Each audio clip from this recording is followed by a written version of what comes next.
Welcome to Midday Treat with NAZ Elite, a monthly podcast in which I chat with Hoka NAZ Elite team members, and you'll get a behind-the-scenes scoop on their training, racing, and everyday lives.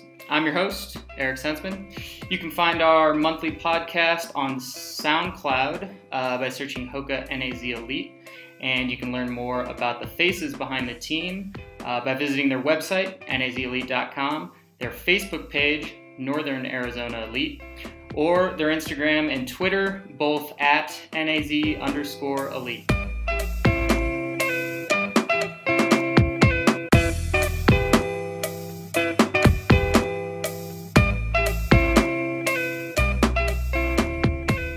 In this episode, I welcome NAZ Elite's Ben Bruce. I think we had a very interesting conversation about the sport of running as a whole, in particular, how the sport can be quite different. It's just running, but depending on what event you're running, on what surface, the goals are very different, the training's very different, the fan bases are different, but of course there's some overlap. So we talk about all that with respect to events on the track, road running, from trails to much longer events beyond the marathon distance. Ben's seen success in most of those aspects of the sport, so it was neat to get his opinion on all those things, and I think you'll enjoy it. So put your feet up and have a listen.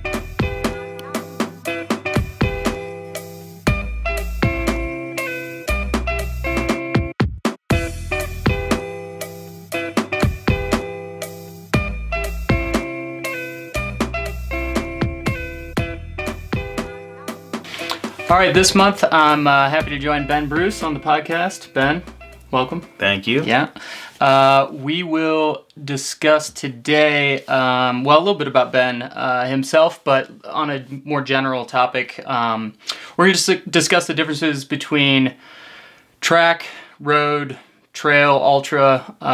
Those are all sort of different parts of the sport. It's all running. It's all running. It is all running. So very different, though. In some ways, there's some similarities. We'll talk about it. Yeah. We'll talk about it. I want to start by allowing you, Ben, to talk a little bit about your experiences with, sort of those four different entities, or lack of experience, okay, whatever it might be. Well, I started on the track primarily. I actually didn't run track in high school. I ran cross country, and then I would golf or I would play soccer in the winter because I lived in San Diego, so soccer was a winter sport because you can play outside all the time. Right. So if it rained on us, it was like, oh, this is crazy. And then in the spring, I would play golf. So, which was great because I get to play all these San Diego golf courses for free 4 or 5 days a week during the spring. And then, I went into college, was definitely a track cross-country guy, and then as I got older, moved into more roads, half marathons, but still kept the steeplechase going on the track and 5Ks, 10Ks on the track, and then within that, mixed in a few trail races. I've run the Xterra races back when I was in Bend, Oregon, the U.S. champs, and then the world champs they do in Hawaii. Right. So that's my kind of trail experiences. I've done a few smaller trail races just for fun. That was a local thing when I was living in Oregon. But no ultras yet. But living in Flagstaff, you can't help but see a lot of other guys and meet other people doing the ultras. So it is intriguing just to sort of follow it. It's such a different sport as far as what I like about the ultras is if you look at even marathoning, even a slow course to a fast course, the differential's really only going to be a few minutes unless it's a super gnarly road course that's known for that. But if you look at a trail ultra or ultra 100-miler, sure, a course to course can be 6 to 8 hour difference, even 10-hour difference for the winner. So it just becomes such you're running 100 miles, some hiking involved there, but some courses are all running, some courses are a lot of hiking. So it's always intriguing to be following one of those races on Twitter or something, and it's I'll take a nap and wake up and they're still racing, and then I'm watching my kids and it's I'll do an update. So it's just kind of interesting that I've been through racing miles that take 4 minutes all the way to now following and getting interested in seeing, just following along these races that take sometimes up to 20, 24 hours. So it's intriguing. Yeah, so a widespread between those different categories and a lot of variability among them, I think is part of what you were pointing to. I think a good place to start is to talk about, I guess, what it takes from a training standpoint and racing standpoint to be successful in those different disciplines. So for example, you've run the steeple, obviously on the track in 8:19. You've run a half marathon on the road in 62 and change. You've also been at the Trail World Championships, which is 21K. So in looking at those three events, what are some of the differences you can talk about, and maybe some of the similarities in terms of what it takes to get ready for those events, how those differ, and then the actual race. Specifically, it's nice to compare like a road half marathon to a trail half marathon. For me, when I did those trail half marathons, they were really like, I was living in Eugene, and a couple of days in Hawaii in December was sort of a nice break. So, I didn't train super specifically for those. Because I do feel at that type of trail distance, if you had, and that course wasn't extremely technical or anything. I mean, it had a lot of ups and downs, but not a lot of technical stuff. So for that, it was more just, if you're really fit, you're still going to be able to race pretty well. But I definitely did see the difference. The couple years that I was racing there against Max King, Joe Gray were kind of the guys I was racing those years, and they definitely had done a lot more trail running, I could tell, because I could keep up on all the non-technical sections, but I may lose, I might lose 30 seconds on Max on like a mile descent or something. And I was like, wow, I mean, how did that happen on these technical trails? But so I think for that type of half marathon road versus half marathon trail, getting in really good shape, because that is still pretty short for some of these trail races that are run. I definitely think if you went to longer trail racing, you definitely have to get more specific with that. And but what's great about it, you can do a little bit of each type of training within the training. Like if you're getting ready for a half marathon on the road, I think you can still go do a trail run here or there. It's not going to be all your runs, but on the contrary, if you're getting ready for a super long trail race or even a short trail race, you can't do all your running on the trails because it just sort of beats you up. I see ultra guys in Flagstaff out on Lake Mary Road knocking out like some 2-mile reps to sort of work on their speed. So you still have to hit all the different aspects of the running. So, but then if you compare that to running like the steeplechase, even though you're jumping stuff, it's so specific to being only a 3,000 meter race. So you know that you're training for when I was running at my peak. Like I'm like, this race is going to be between 8:15 and 8:40. You're looking at a 25-second window that you know how long you're going to be out there, just like pedal to the metal. So that was like much more specific on like the workouts and the times you're hitting on the paces. So that's probably a big difference on that. So. Yeah, actually to speak to that, some of the NAZ Elite crew with Ben Rosario were out at Western States last year when Jim Walmsley was running, and they were down at the river about mile 78 to be there and see him come through. And unfortunately, Jim took longer than having a tough one. At that point. Yeah, and I remember I took the bus back up with Ben afterwards, and we had been down there for 3 or 4 hours. And he made this point. He was like, "Man, it's amazing. For me with the NAZ Elite crowd, they might be, 30 seconds later than I expect on at mile 12 of a race, right? Where here it's hours that can elapse. Yeah, and things when they go downhill, you just have so many miles. It's like sometimes you get used to looking at races as this percentage. So it's like if you're 3 laps into a mile, you're like, oh, you're 75% done. Even if it goes terrible, it's 25. You have 25% to go. Yeah, right. But that's only 1 lap. So if you're 75 miles into a 100-mile race, 25% to go. That's 25 miles. So like that's still like an extremely like solid long run for any of us on a given weekend. So it just definitely is like a interest. Like how someone can just be crushing it, and then one thing goes, and that's what makes it kind of interesting to see all the different the aspects that go into it. Is just so different. And like anything, it's just learning what you can do and what works, and people taking risk like make it easier for the next person to take the risk, and so it's kind of cool. Yeah, that is.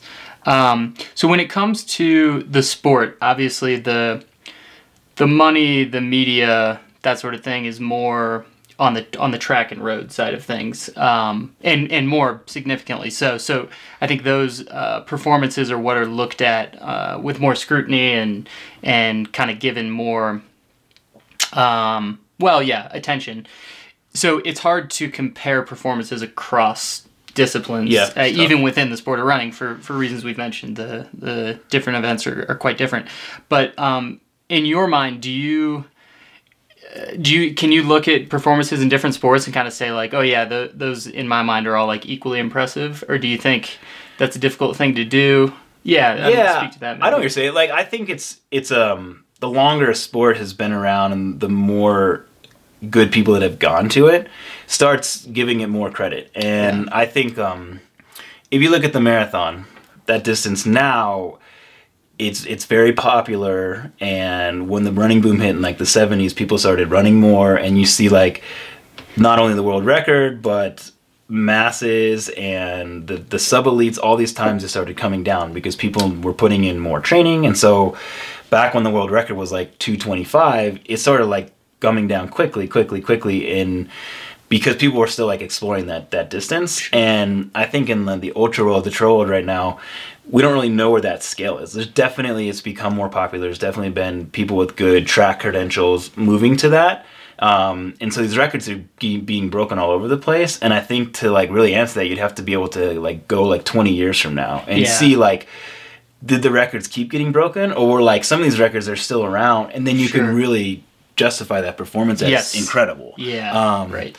But then the other tricky aspect is like, if you have a 70-mile race and one year it's dry conditions and good weather, and the next year it's raining and muddy, someone could have ran an amazing performance and the time doesn't reflect it. So that's always hard to compare. And I think that with the trail running, there's more races that now are starting to put up prize money, and sponsors now are starting to put big money into their top athletes if they win these big races. So money's gonna push the sport to another level. That's just reality. If you have a super long, hard, grueling race and there's no money to be made, you can still have good people at it, but you're not going to have the depth and when you look at like road races that have raced like Boston Marathon, New York Marathon, they not only have great prize money, but they have appearance money and all this stuff. And that is starting to happen more and more. And I don't know all of those ins and outs, but I do know that it's now like happening, and that's gonna just make things bigger and bigger. And now I think races are gonna want the big names, and they're gonna be willing to pay for it. And I think that will just like, so it almost be interesting to see which of the major ultra races like 10 years from now are bigger, and which ones have like kind of not like lost their way, but just some new races might be just like pumping money in and getting all the big people, and they might become the like marquee events. It just remains to be seen. But 20 years from now, though, it still might be Western State, still might be the race to go to in the U.S. For a 100-miler to try to win. So maybe, but it could be a race that doesn't even exist now that someone makes up and makes it grand and big. So, so you'll see. Kind of on this note, you'll see in forums or talk to people who are more on the track and road side, you'll hear arguments like, well, look, if you took a 2:06 marathoner and put him into, I think the argument goes a couple ways, but put him into a longer race like an ultra, or put him into a trail race, they're coming from a sport that's so competitive that they're towards the top of the sport. The trail and ultra side of things isn't as competitive, so that 2:06 guy, if he decided, could go over and just start winning everything. Do you think that? What do you think about that line of thinking? Do you think it's not that easy, or that maybe there's something to take from that? I think it depends a lot on what they're racing in the course. If you take a 2:06 guy and he's running a 50K that's on service roads with a few single tracks and not many rocks, he probably will dominate it. But if you take him to Zagamar in Spain or something, and it's a marathon, but it's super technical downs and rocky. Yes, maybe if he's really sure-footed and he's run on that stuff, he might. But he might find himself in a whole different world of hurt that he's never, actually hurt. Maybe he falls down and he doesn't finish the race. So I would say if you took 10 2:06 guys and all of them went into, or let's say you took 10 2:08 2:10 guys. Right. Immerse them all in. I bet you 5 of them would probably suck just because they're so used to running on the roads and the trails is really bad. But maybe if a couple of those guys ran the steeplechase when they were younger or grew up living and running on some gnarly trails, maybe they would do well. So I don't think all 10 of them would be successful. Yeah. Because you see these ultra races sometimes won by guys that are just in the winter skiing, but like all of that skiing, all that downhill is that they did growing up as kids is made them used to being on the mountain. Right. They have strong quads for descending because if you descend and you can't get your legs back under you, you're just wrecked. So, and I saw that. I mean, the first year I ran Xterra, it was funny. What year was that? Maybe like in 2009. Maybe. Okay, yeah. I just remember like I tried like to the end to try to like hang with Max King as long as I could, and the next day I was staying with Max actually. So my wife Steph and I were staying with Max and his wife and a couple of their friends. We had this little like Airbnb rented, and the day after the race, like I'm walking down to Huntington Bay to snorkel, and I'm walking backwards because my quads are so wrecked. and I get back to the place and I ask Max, I'm like, "Are you sore? You gotta be sore." And he goes and he like bends down and like touches his like toe, and he's like, "Hey, my right hamstring's like a little tight." But he ran like 8 or 10 miles the next day. I suffered through like 30 minutes and just called it. But like, yeah, I mean, I just hadn't done as much preparation for that. And so it's like you get used to running on that. So it's a learned skill. Yes. So take a 206, 208 guy, put him in the race right away. I don't think he's successful. Yeah. Give him some time on the trails. Maybe he does become one of the best. Sure. But it's not guaranteed. Guaranteed. Yeah. Right. So yeah, I was going to kind of move into the demands of the different aspects of the sport. Again, the track versus the road versus trail or ultras. And do you think that the demands in terms of training and racing are equal but different? Or, I mean, so you take a road marathoner, the guys and the ladies at the top of the sport, the amount of work you put in terms of mileage a week, in terms of getting into the weight room, I mean, just everything involved. Do you think that to be the best at the marathon, the demands are considerably different from being the best on the track or on the trails? Or yeah, I mean, if you're looking at a 800 meter miler, I mean, they're gonna work definitely hard. They don't need to run as many miles, so maybe the actual time they're putting in running is less. Right. But they're probably going to be more beneficial from a little more gym work and getting explosive and ballistic work and plyos and all that stuff. So they'll still put in the time. Sure. And if you compare like a half marathon marathoner to one of the great ultra runners, the miles per week I feel is going to be about the same because yes, common sense would be like, oh, you're going to run a 100-mile race, you should run like 300 miles a week. But in fact, with running, you can't do that. If it's in cycling, swimming, you can accumulate just lots of time because there's no impact there. But I think with running, there's just an upper limit. And you can go put in like a gnarly week and run 150, 160, but I don't really know anyone that can sustain that for very long. So yeah, I think that there's similar demands from like a mileage standpoint. It's just the weeks look so different. Yeah. Like a marathoner's week's going to fall between 15 and 25 miles a day. And a lot of days are going to look very similar, and workouts are going to kind of fall in like a similar category. Where someone getting ready for an ultra race, maybe they run less miles Monday through Friday or however their week is, but then they slam Saturday. They go have some huge weekend. Right. The guys up here, girls up here will go down to Sedona and then go to the canyon the next day and just do all that and sort of go out and play. But then doesn't mean they're still working hard, because then in the winter I know a lot of ultra runners love to go ski and spin and all that stuff. And so I think maybe the time on feet might be longer, but the miles is similar. So you're doing these hard climbs and hard descents, and you're beating your body up probably similar aspects, just in different ways. In marathon training, you're like trying to nail like an exact time on a mile, where when you're out exploring trails, you're just putting the time on the feet, and you might hammer a climb and then take it easy coming down, or vice versa. But I think in any level of running at the top, people are putting in the work. And that's for sure. I mean, if there's ultra runners that come along in the next decade that break these records that are being set right now, it doesn't mean that the people now aren't putting in the work. it's like anything with a sport. They're also making people realize, like, yeah, this course record, we took 30 minutes off it, and then we took 10 minutes off it. And then as it gets faster, it's harder to take the time off. Right. And so when it comes to, if we look at kind of the athletes that have been successful across these different disciplines, like we were speaking before we got started here today, but guys like Max King, like Patrick Smythe, Joe Gray, Andy Wacker, that have really shown, I mean, these are guys who have been All-Americans in college and who have set, the 100K American record in the case of Max. To some degree, there's just not an incentive to do it all, right? Yeah. Like, if you can be the best at one of those things, then that's sufficient, especially on the track and road.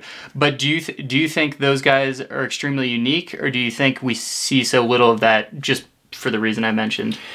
I think sometimes in those, that's such a great mix of guys because, some of them have gone to like longer races, 50K, 50 miles, 100Ks, but then like Joe Gray and Andy Wacker, like they haven't quite gone as far, but they are definitely, they're the type of guys that they'll just up for anything, run whatever race, whatever surface. They'll run a vertical K and they'll run a gnarly 30K road, like trail race, and then they'll run a half marathon on the roads and still run really fast. So I think all of them possess really good qualities at like a half marathon distance. And then it might just be as simple as like they wanted to explore, like their mind and what they like to do. I mean, I've always had a little bit of that. Like, I mean, when I was running Oregon Track Club in Eugene, there wasn't anyone else on our team that would try to be talking the coach into go run at Stara. And I would downplay it. I'm like, oh, it's just some trail race. Like, it's a trip to Hawaii. It's a trip to Hawaii. Like, I won't run it very hard. But like that to me broke up all the other training so that I could come back refreshed for like the track season. Because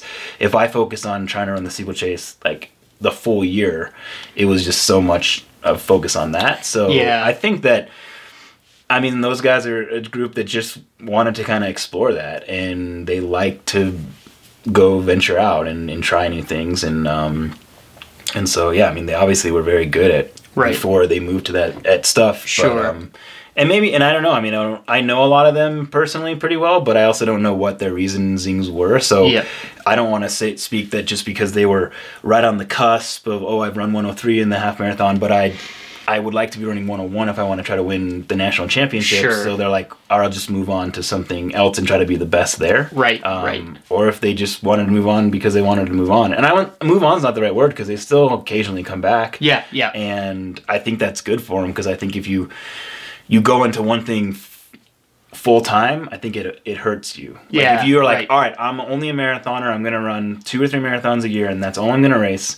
I think after you see people do that for year after year, they eventually like need a break or they get hurt and they need to go back to like, I'm going to go run a track season and run the 5K, and that usually helps them when they go back to the marathon. And I think same thing with like ultras is sometimes it's like if you get so good at them, but then if you can't say no to like a race director and you pile on so many. I think Jim experienced a little bit of that last year. Sure. He had all this great success, and it was just like, it was insane how many of these long races he was running, and it just showed that like everyone can kind of just like eventually break down no matter how good things are going. Right. I seen that with my wife in road racing. She was having this was before we had kids, I think 2013. She was having this incredible year, and it's like you're making all this money on the roads, and it's hard for me to say don't go to this. Go to another race, and then you go to one too many and race one too many times, and then she got like a stress reaction in her femur, and it was like it worked out because we decided to have kids, and that was a good message, but yeah, so there's all that just goes into it. But it's kind of, that's why I think mixing it up is fun. And, yeah. So do you? I wonder. And of course, we're speculating here, but that's fun.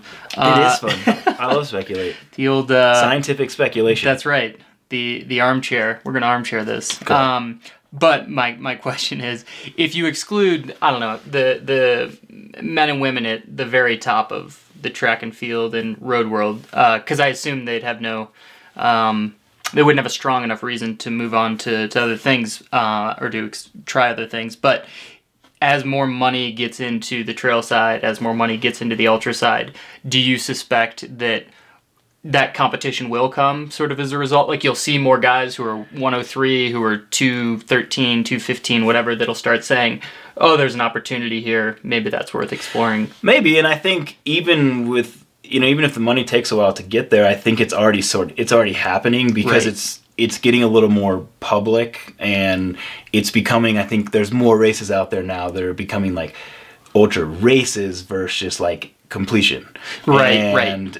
And not that like trust me, anyone getting out there and completing 50K, 100K races, like, it's a long way to go. Sure. So, but now you're also bringing in this like intense competitive side to it, and races that maybe had 2 guys battling now have 5 guys battling, 6 guys battling. It starts to just bring more media and more interest into it. So I think that could happen regardless. And that's intriguing because I also feel there are people that just have their bread and butter. So some person that's like half marathoner might move up and realize like he or she was good at running an hour to hour and 10. Yeah. And running 4 hours, they're not good at it. Just doesn't work. Right. And then on the opposite side, there's some trail racers that I wouldn't say they get a bad rap, but I think sometimes think, they're doing ultras because they weren't fast enough. But if you think about it the other way, maybe they're doing ultras because that's where their skill set is. Yep. Like Camille Herron, like she's not going to blast a 10K. Right. But you run 100 miles she ran 100 miles. So like basically think about that. Like a pretty good guy going on a 25-mile run. Yeah. She's going to run with 4 of those guys separately and keep going. Right. So yeah, there's stuff like that she didn't have the like inherent speed to run a really fast 10K on the track. Yeah. But she's found that she can just keep going. Right. It's not a slow pace. It's just like a sustained pace that like a lot of people can run for a certain amount of time, but can you run that for 100 miles or 50 miles? So that's what's kind of would be interesting if more of these 102, 103 guys or 112, 110 girls moved into that sphere, because would they do it? Like, I don't know if I ratted out my wife. I don't know. I don't think she'd be very good trail racer. I don't see her being super great on all the technicals, ups and downs. And I've had people I've trained with where you go on like a run at, in a single track that has no rocks and they manage to fall 3 times. Like, I don't care if they're a 107 girl, they're probably not going to make it on the trail world if they can't get start to finish without falling 10 or 12 times. So it's a different realm. Yeah, it is. And so we talked a little bit about the demands for these different events and how those demands differ. The obvious transition is from the shorter, faster stuff to the longer, more burly stuff, so to speak, going off-road, going longer.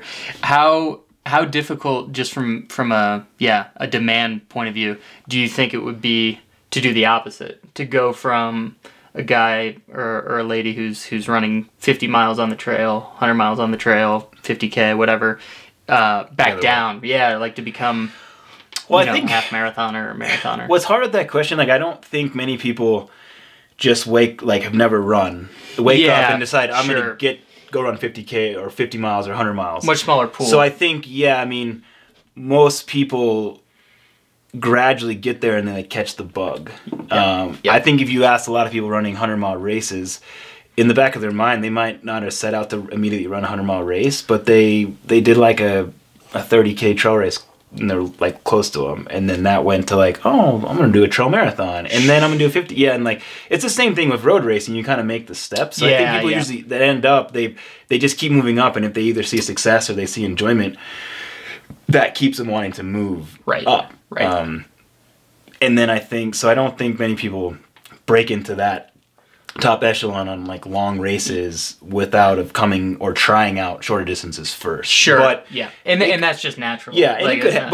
There are people that grew up skiing a lot and just running on the trails that never really had a desire to run shorter stuff. So I guess that would be the question of like, what can they do coming back down? And that's just, I think, a hard one to answer. Yeah, right. I don't know, the questions get thrown around like with like someone like Killian of like, what could you run in the marathon? That's what I had in mind. Yep. And he hasn't really run these shorter stuff, but it's no telling what he could do. But it's the same thing I was saying earlier about like you take a 208 guy and push him into the ultra, like right away, probably not. And being around, I'm around 4 2:12 marathoners every day, and I've seen the work they've done specifically for the marathon. Yeah. And I know their track times. And so also to think that a guy running these like super long ultra races could just step off of that and run 2:10, 2:11 right away. Like that's also pretty hard. Yes. Because there's so much that goes into it. Because in the marathon there is a lot about time. But now if you're talking the flattest course and it's 45 degrees out in perfect weather, that's obviously going to help. But that doesn't work a lot. Like take someone like Scott Smith on our team. He's run all these great marathons in the 2:16, 2:18 range, but it was in China and it was 80% humidity and 80 degrees at the World Champs, and he finished 15th or 16th at the World Champs, but the time didn't reflect what he did. And then he ran at the Olympic trials and he had a great race and finished just outside the top 10, and he ran like 2:16 or 2:18 or something that day, and it's but in those conditions. And then he finally got in Frankfurt last fall just a okay day. I mean, it was cool weather, but it was windy. You're right. And he wasn't even the best conditions, and then he put together the 2:12. Yeah. So there's so much of that to go into Definitely. to it. So I think that yes, if one of the top ultra guys committed a couple years to the marathon, it would be interesting to see what they do. But I don't think you could take them and just go right out, because that muscle. Because like in ultra, in trails, you're going up and you're using all these muscles. Yeah. And then you're going down and you're using a bunch of different muscles. Yeah. But if you're on a super flat marathon course, you're using the same set of muscles for 2+ hours, and and you're running within 5 seconds a mile every single mile, and that weirdly enough brings like a whole different aspect of like you're just using these same set of muscles over and over again. So, but it's like, will they handle it or not? Maybe, but it's the same thing as the marathoner going to the ultra. Yeah. They may handle it, they may not. Right, right. Yeah, it would be an interesting case study there is if you looked at Comrades Marathon in South Africa, right? 87 or 89K, depending on the year. And some of these South Africans who run that, I mean, that's basically, they've not necessarily ever run a road marathon. Yeah. But they go out and run under 6 hours for 55 miles. Yeah, if you took someone like that who has more of that skill set, that's ready, more ready for the well, in that race too, it's long, but it is on the roads, and an up and a down year doesn't make a massive difference, because it is a net down 1 year and net up 1 year. Right. But when you spread something out over that many miles on the road without insane climbs like you might see at like UTMB, it's a race where you're running the entire time and within a very small window of pace when you compare it to something like an ultra race where you might have a 18-minute mile and you might have a 5-minute mile. So it's just it's a totally different I mean, it's a similar distance, but a very different. There you're seeing real variation. Yeah, so. Totally. So we've talked about fan bases, and I've mentioned, and I don't think this is up for debate, that the fan bases in the track and field and road world are far exceed the fan bases in the trail and ultra side of things. I'm curious what you think in terms of, so you've expressed interest in, the trail stuff. You've again, raced some trail races. You tend to follow ultra running, I think probably more than a road and track guy. But do you think in the long run, this, I guess, running for the amount of time that people run on the trails and ultras is interesting enough for it to ever develop a fan base like, the track and the road? Well, I'll say this: the ultra fan base may be smaller, but they're intense and they're very passionate. Mm-hmm. I think when you look at the marathon, like everyone loves to they want to like it because it's the marathon. It's like kids grow up in the U.S. wanting to run the mile. Yeah, and that's because you had this great miling thing that came up with some of the greats back in the 50s and 60s that kind of kick-started that. Yeah. But you also, with the marathon, I think have fans that kind of follow the sport, or they maybe follow what happens at New York City or Chicago or Boston, but they don't necessarily know what's going on these small ones. But I feel like the ultra fan base, there's all these races that they know what's going on. And I would admit to myself, I know quite a few, probably more than the average track runner, road racer, but I still every day hear someone and I'm not sure if that's a well-known one, and it's it's a big deal to win or not. But I think it's interesting enough to follow. I know it's long, but you can still cover that. And I think that's what's great now is, yes, that was hard to cover 20 years ago. Sure. But now it's becoming easier to cover because people can be doing their stuff and they can be following it on Twitter and knowing when people are, if you're at the event, when people are coming in. And, seeing just how, like, things at the, like, aid stations at, like, the Javelina down in outside of Phoenix. And it's just people setting up these parties, but that's part of what you have to do because it's so much time. It's like what we were saying about Ben Rosario earlier. It's like, yeah, if we're doing a workout on Lake Mary Road, he knows about when we're going to get to certain mile marks. But out there, like, the amount of time people are coming to these aid stations is huge. So you got to set up a good atmosphere. Right. And so, yeah, I think that even though it's a smaller fan base, I think you see it with some of the popular trail runners. Like, they have a really, like, cult following, and I think that's cool. Versus sometimes on the roads, it's a big following, but sometimes it's maybe not as intense. So, yeah, I think that, and I think it's growing in the ultra world. Sure.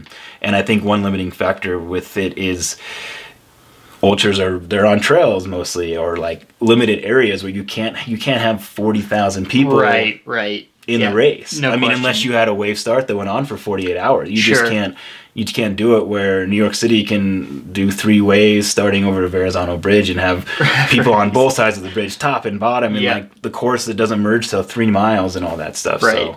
So that brings the masses into running it, but sometimes the people running the marathon necessarily aren't fans of the top. Where I think more in the ultra world, like, everyone out there has a little bit of a interest in what's going on up at the front too. Right. And we spoke about kind of that natural progression from the shorter stuff to the longer stuff. So the 14-year-old kid who wants to be a miler, or 12-year-old, whatever, eventually becomes a 5K guy, most likely, unless a lot of times, he or she is the best. Yep. And again, in a lot of cases, that 5K ends up becoming a 10K. Push up. Exactly, and eventually, for those at the top, you get to the marathon at some point. And occasionally into stuff longer. Do you think, as a fan of the sport of, say, a track and field event or road events, is following that longer stuff or that other event like trail stuff, do you think that it's as natural? Like, as you sort of stay in the sport, you kind of naturally become interested in these other things? Because you've mentioned, as you get older, I don't think for as many people. I think a lot of times if you grew up on the track and then you did the roads, like marathon, it usually kind of becomes the end point. Sure. But that, because other than I would say, like, if you're looking at the mile and the marathon are like the glamour events. Like, you get asked, like, if you run in Boston, or what's your marathon time, or what's your mile time, and I kind of laugh a lot of times because, like, I think, like, if you look at all my PRs, they're, like, match up pretty well from everything from, like, the event above the mile to everything of the event below the marathon. So it's like, well, I've run a pretty mediocre marathon, and I've run, like, a decent mile compared, but, like, it's hard to explain, like, well, an 8:19 steeplechase is actually much better than running sub 4 minutes in the mile, but you can't compare that. So so I think that kind of becomes the end. That because you'll go at the great marathoners in the U.S., they were probably running the mile in high school. I remember when because like Ryan Hall is pretty close age to me. And I remember his senior year of high school, he went out to the state meet, California, and ran 60 point for the 1,600 meters, and ran like 4:01 or 4:02. And he's, at that point, he's a high school kid, so you're like, this guy's a miler. But you come to find out, I was like, no, he's an incredible marathon. And then you start hearing stories of, like, how in high school he was running these 10-mile workouts at close to 5-minute pace, like in Big Bear, as a high school kid. And it's just, you're like, well, duh, man. Riding was on the wall. It took, even through college, it's like, he ran 13 teens in the 5K in college, which is incredible. But it showed that's incredible in its own, but it also showed, like, that was what he was doing off having such an aerobic machine to run a 2:06, 2:04 at Boston the year they had the nice tailwind, but, he's run a legitimate 2:06 marathon, which is, world class. By all means. So going back to the fan bases, you mentioned something that I thought worth exploring a little more, but so NAZ Elite in particular definitely tries to reach out to its fan base, to be transparent with its fan base.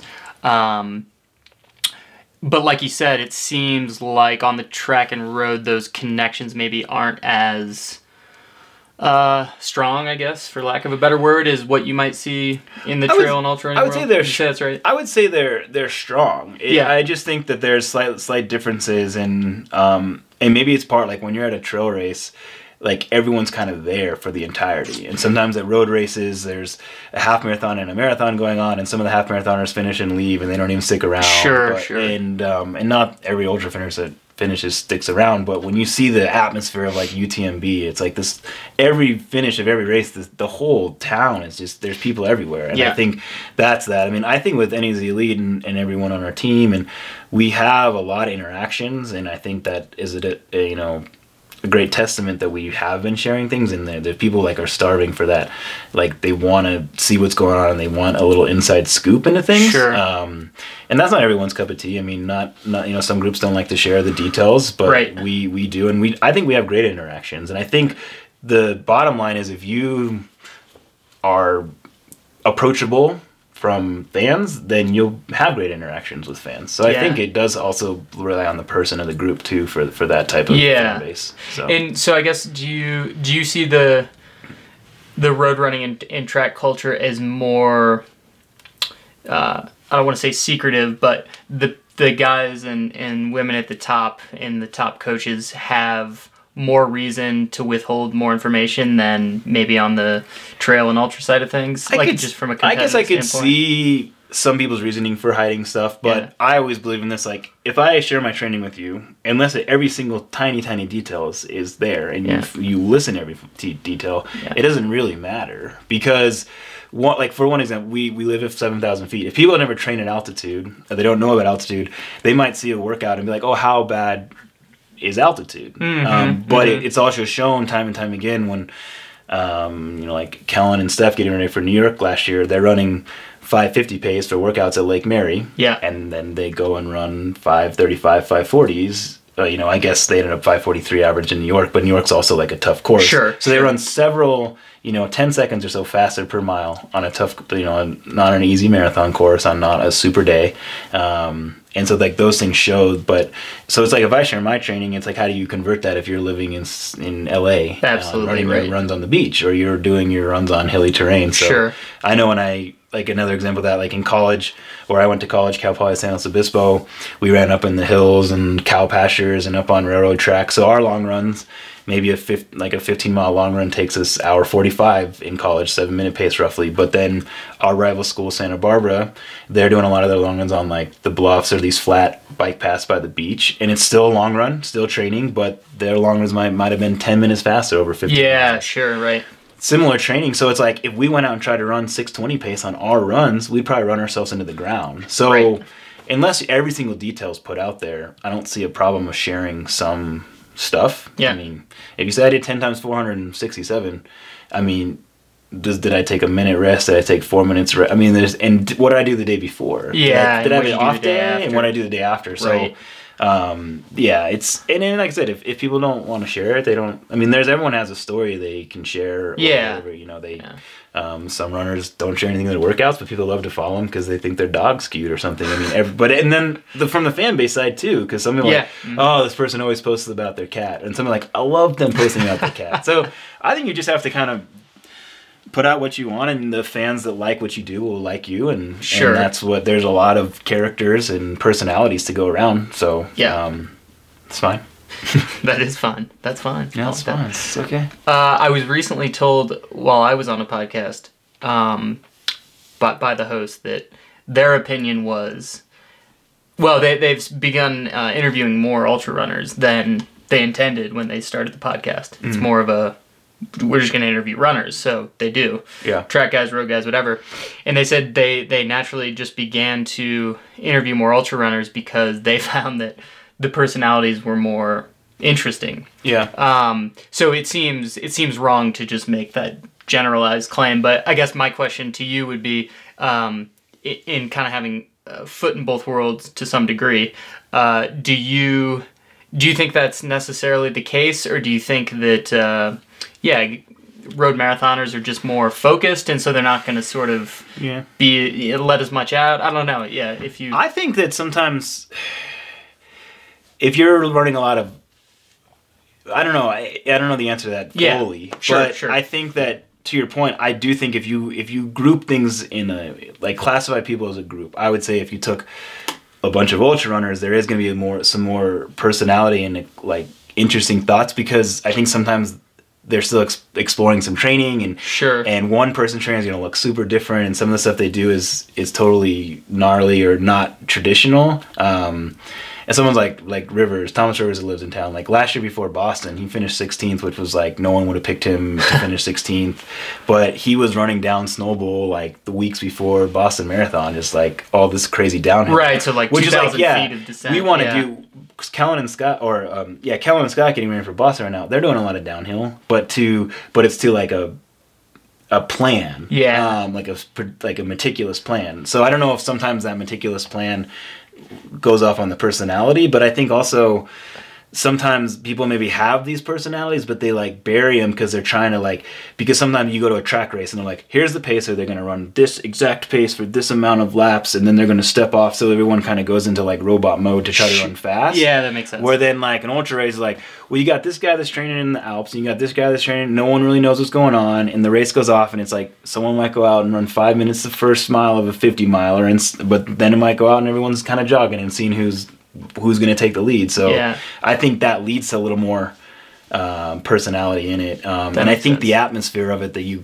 see these ultra races, and the night before they're doing like a beer mile. I mean, not it's okay to be, not necessarily the people that are competing in it, but some people that are competing in it, or like, so I think it's a little like the culture makes it a little more okay to be out there. Where sometimes like you go to these, like, I mean, I've run diamond leagues where it's like you're in a call room 25 minutes before the race, and it's like they're just locked you in here. It's like you're in this room and you can't leave, and then it's like, okay, you're on the track and we're on a TV schedule, and like sometimes you get on the track and they're like, oh well, we have a delay, so you're here for 10 minutes, and sometimes you're on the track and they're lining you up and they're like, go, and it's like, so all this, you're like being corralled around.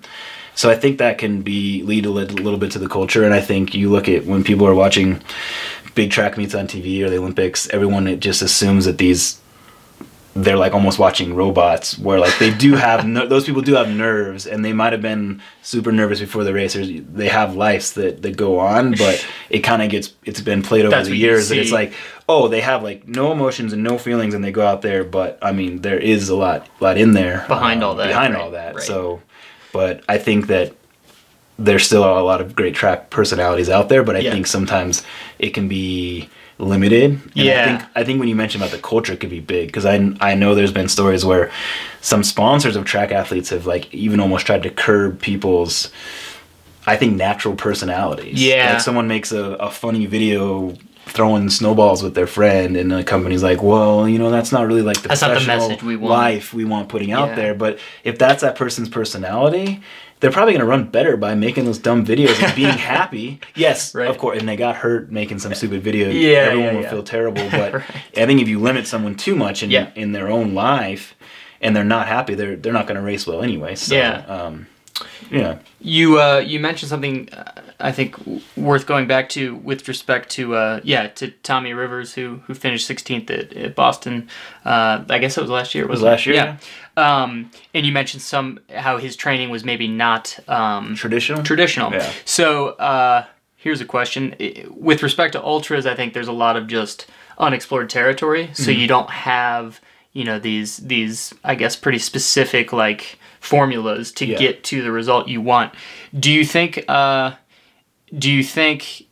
in the road and track side of things, specifically the marathon and the marquee events, that the training methods have been tried and true to the extent that there's not going to be we're not going to see any more variation in that sort of training? I think there's like certain variations that people go with, and there still are different ones, but it's been tried and I think it does help, but that's a great example that in will the ultra world ever have tried and tested things? Maybe not, because it seems like people at this point have been able to be successful doing a lot of different things. Some people ski the whole winter and they barely run because they love to do that, and they live in a place that you can do that.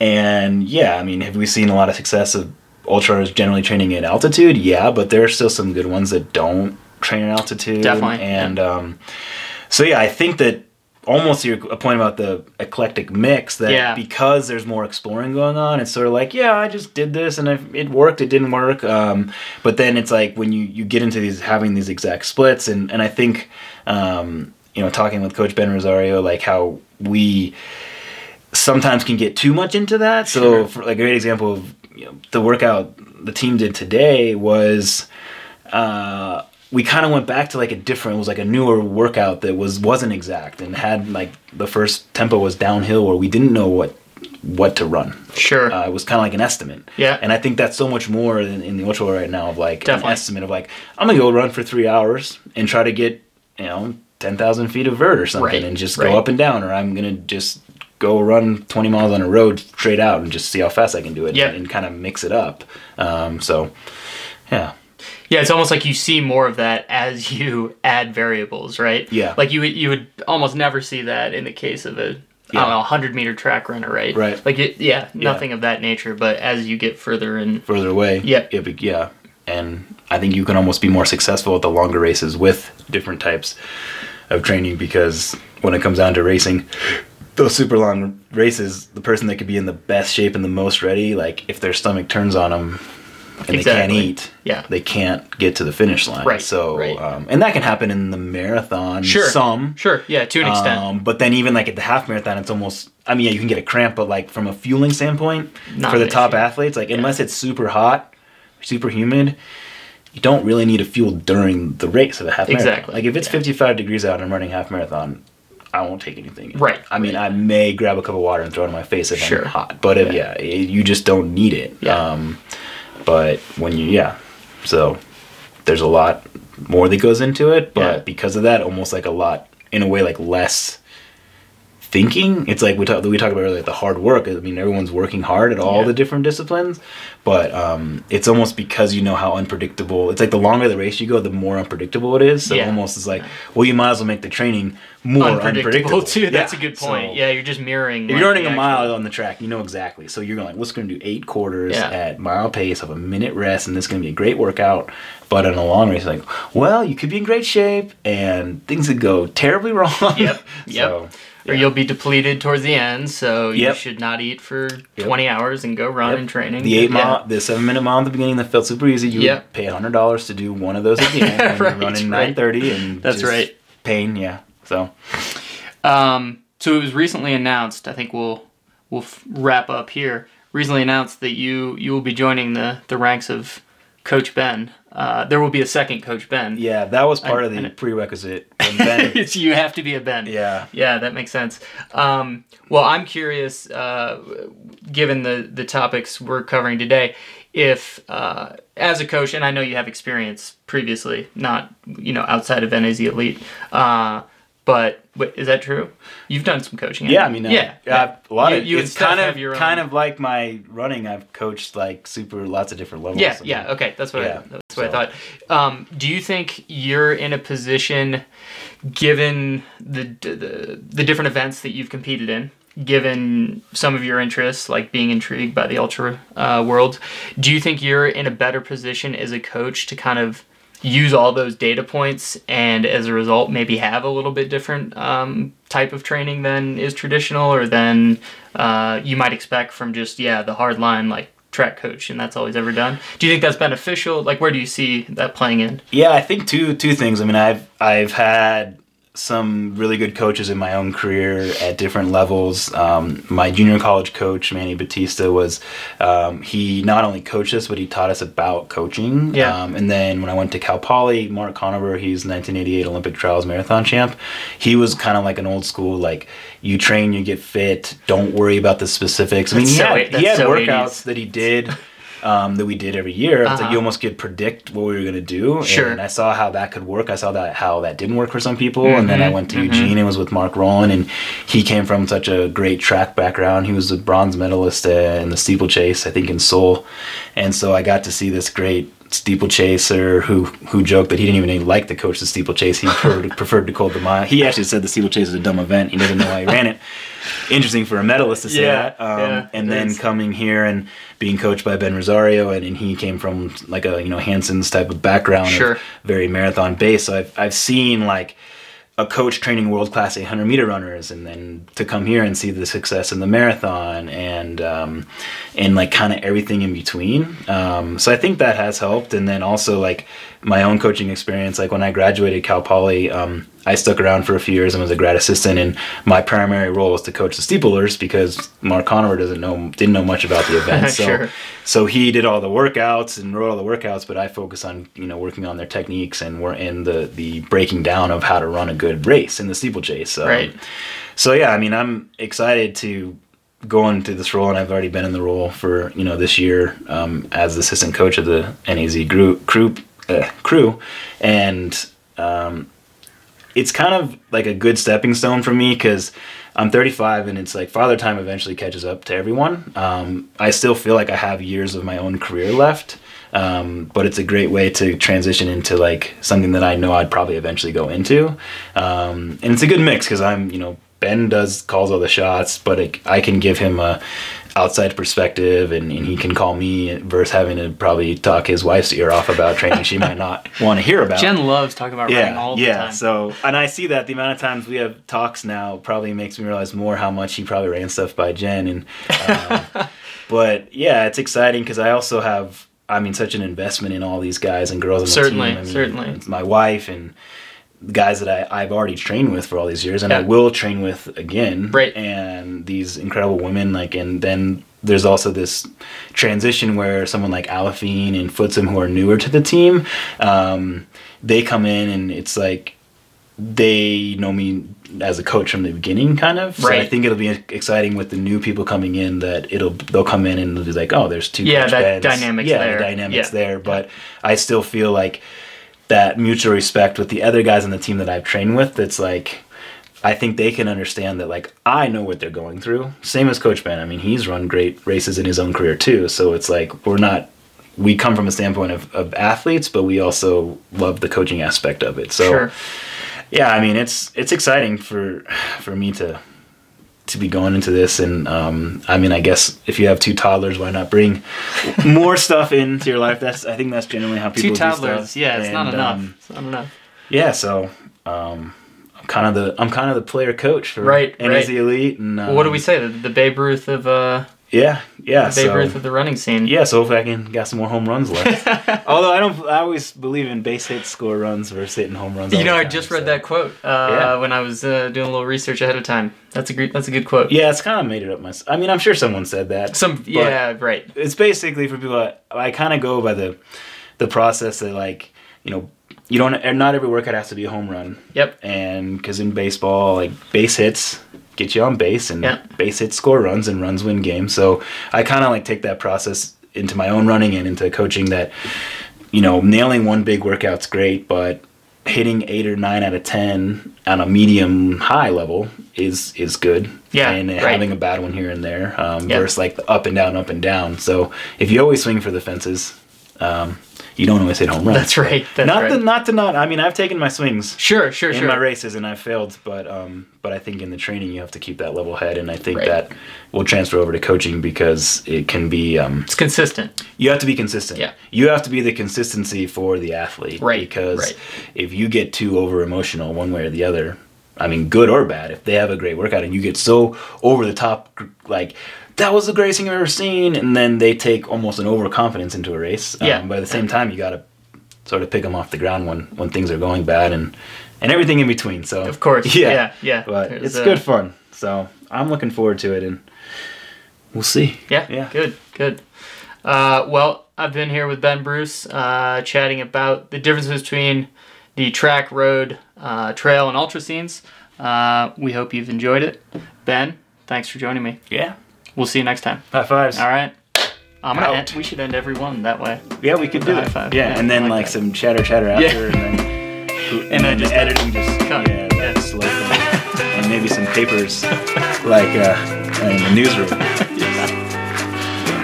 We're good.